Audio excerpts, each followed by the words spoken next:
नमस्ते, मैं आपका दोस्त और होस्ट अमोल अरविंद जोशी ऊर्जा का खेल चैनल के माध्यम से आज हम जांच करने वाले हैं अंतिम दिशा की।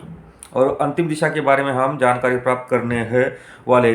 अगर घर की पश्चिम दिशा को अनदेखा कर दिया जाए तो जीवन में सजगता नहीं बनती है, साथ ही साथ आपकी जो भाग्य की प्रणाली है वो जो ऊर्जित होने वाली है वो पीछे छूट जाती है। और साथ ही साथ जो है आपके जीवन में कठिनाइयों का दौर शुरू हो जाता है, कार्य में असफलता, साथ ही साथ बहुत सारी घटनाओं को अंजाम प्रदान होता है। तो सबसे पहले आप सजग बनिए और स्कैन कराइए आपकी घर की पश्चिम दिशा और पूर्ण रूप से वास्तु का। क्या आपको पता है आपकी पश्चिम दिशा यानी आपके घर की पश्चिम दिशा अगर संतुलित है तो आपके घर में उत्तरदायित्व, साथ ही साथ कार्यों की सिद्धि और कार्यों में बढ़ोतरी होती है। अगर यही दिशा अगर विपरीत परिणाम दे तो आपके जीवन में सारे कार्य बिगड़ जाते हैं, जीवन में थकावट आती है, कार्यों की असफलता होती है, साथ ही साथ जीवन में जो चाहते हो वो प्रूफ नहीं हो पाता है और वो आगे चले जाते हैं। तो आगे बातचीत करेंगे इसे किस तरह से ठीक किया जाए और इसे किस तरह से ग्रोथ में लाया जाए। वीडियो अंतिम तक देखिए और उस अंतिम समय तक आप वीडियो अगर देखोगे तो वहाँ पे आपको कुछ उपाय भी मिल जाएंगे। हमने इसमें उन चीज़ों के बारे में भी डिस्कशन किया है।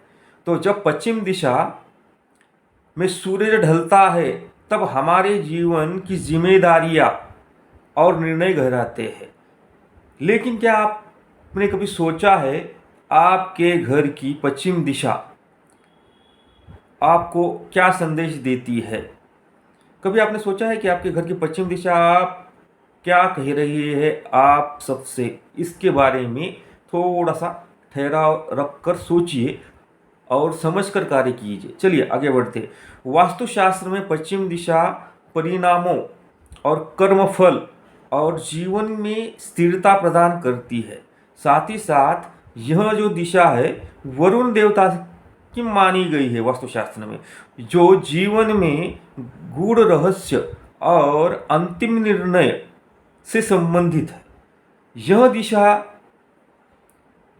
दिशा वह दिशा है जहां वर्तमान, अतीत और परिणाम रूप बदलते हैं। वर्तमान, अतीत और परिणाम रूप बदलते हैं।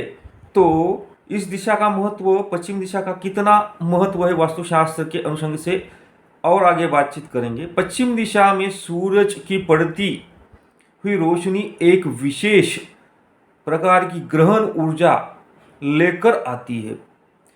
यह ऊर्जा आपके जीवन में पुरानी घटनाओं को विवेक और प्रशंसा में बदलती है। यानी आपने जो कर्म किए हैं वह प्रशंसा के अंतर्गत और विवेक के अंतर्गत बदला जा सकता है, मगर यह दिशा संतुलित होनी चाहिए तो ही यह परिणाम मिलेगा, नहीं तो समस्या आ जाएगी। अगर ये दिशा अव्यवस्थित है, घर में किसी प्रकार का इस दिशा का आपने चयनित नहीं किया है, इस दिशा की ऊर्जा को समर्पित नहीं किया है, तो ये क्या थकावट देती है, रुकावट निर्माण करती है, जीवन में भटकाव उत्पन्न करती है, गुस्सा उत्पन्न करती है, साथ ही साथ जो है वृत्ति जो है निगेटिव चीज़ों में बढ़ाती है। तो इस स्थिति को संतुलित करना है।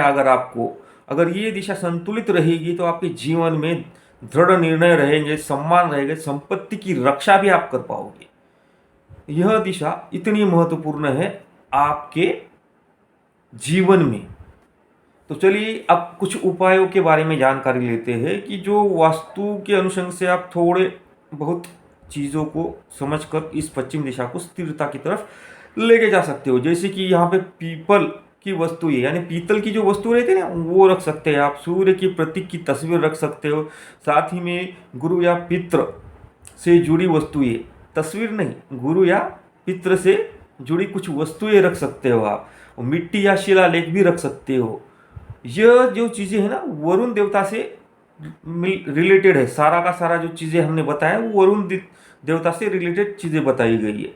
साथ ही में अगर आप घर की पश्चिम दिशा में इन चीज़ों को अगर हटाओगे तो आपके जीवन में और स्थिरता आएगी। जैसे कि भारी भरकम चीज़ें, कबाड़ हो गया, फटा फटा कलर जो रहता है दिशा का, उसको भी आप अच्छे से कीजिए। यहाँ पे टॉयलेट नहीं होना चाहिए, अगर टॉयलेट है तो उसे हटाना ज़रूरी है, मगर आप हटाओगे कैसे आप?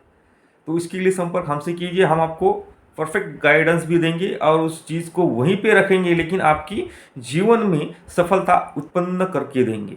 तो चलिए, अगर इस चीज़ के बारे में अधिक जानकारी चाहते हो तो हमसे संपर्क कीजिए। लेकिन यह वीडियो अगर आपको पसंद आया है तो लाइक कीजिए, सब्सक्राइब कीजिए, फॉलो ज़रूर कीजिए। अगर आप यूट्यूब पे देख रहे हो तो सब्सक्राइब कीजिए, फेसबुक के ऊपर देख रहे हो तो फॉलो ज़रूर कीजिए, साथ में बेल आइकॉन भी दबाइए, साथ में कमेंट में ज़रूर बताइए कि ये जो सीरीज़ चली है चारों दिशाओं के बारे में, तो इसमें आपने क्या सही समझा और क्या गलत समझा, इसके बारे में ज़रूर बताइए। आगे जो हम बात करेंगे वास्तु के अनुसार से 4 उप दिशाओं के बारे में बात करेंगे। जैसे कि 4 मुख्य दिशाएं हो गई, अब 4 उप दिशाएं, जो 4 प्रमुख दिशाएं और 4 उप दिशाएं मिलकर 8 दिशाएं बनती है, इनका वास्तु के अनुसार से क्या महत्व है इसके बारे में हम बात करेंगे और साथ ही साथ इसके उपाय भी बताएंगे। तो वीडियो को लाइक कीजिए, शेयर कीजिए, सब्सक्राइब कीजिए, साथ ही साथ बेल आइकन जरूर दबाइए। अगर आप अपने घर का वास्तु कराना चाहते हो, एनर्जी वास्तु या कुछ किसी भी समस्या के बारे में जानकारी चाहते हो तो हमसे संपर्क कीजिए। संपर्क क्रमांक है 9075111953, 9075111953। तो चलिए मिलते हैं अगले वीडियो में। अगली जो सीरीज बनेगी हमारी उपदिशाओं के बारे में बनेगी। आप सभी के सहयोग के लिए धन्यवाद, धन्यवाद, धन्यवाद।